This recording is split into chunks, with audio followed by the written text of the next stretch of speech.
So రేపు ఏ రూపంలో బిడ్డ రూపంలో ఎంపీ రూపంలో వచ్చినా లేదా రేపు ఆయన డిస్క్వాలిఫై ఎమ్మెల్యే రూపం వచ్చినా గణపురం నియోజకవర్గం ప్రతి ఊర్లో తరిమి కొడతారు. ఆయన వస్తున్నాడంటే చెప్పులు ఆడేస్తారు.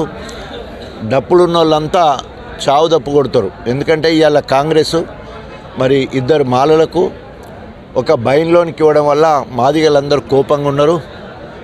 ఊరూరికి దండోరేస్తారు, చావు దప్పు కొడతారు. వాని ఇజ్జత్ మానం తీయడమే మాదిగల లక్ష్యంగా ఇప్పుడు ముందుకెళ్తున్నారు. వానికి మరి రేపు ఎమ్మెల్యే కానీ ఇప్పుడు ఎంపీ కానీ డిపాజిట్ రాకుండా గణపురం నియోజకవర్గంలో కార్యకర్తలందరూ కూడా కంకణం బద్దులం చేసి ఈరోజు ఈ కార్యక్రమంలో ఒక నిర్ణయం తీసుకోవడం జరిగింది. కార్యకర్తల్లో ఉత్సాహం చూసిన తర్వాత కార్యకర్తల్లో ఉన్న మనోభావాలను బయట చెప్పినప్పుడు చూస్తే తప్పకుండా ఆల్రెడీ ఆయన సచ్చిన శవం లెక్క అయిపోయింది. ఇంకా ఆయనకి ఏదో బతుకున్నా అనుకుంటాను. ఇంతమంది మనోభావాలు దెబ్బతిన్న తర్వాత బతికిన అది సచ్చినట్టే. ప్రజల్లో లేనివాడు ప్రజామానవాళ్ళను మరి గౌరవించనివాడు జీవోత్సవంలో బతకవలసిందే. సో గణపురం నియోజకవర్గంలో మరి ఇంతకుముందు చెప్పినట్టు తొక్కేసిన కథం పాతాళం పోయిండు, ఇక లేసేది కష్టం.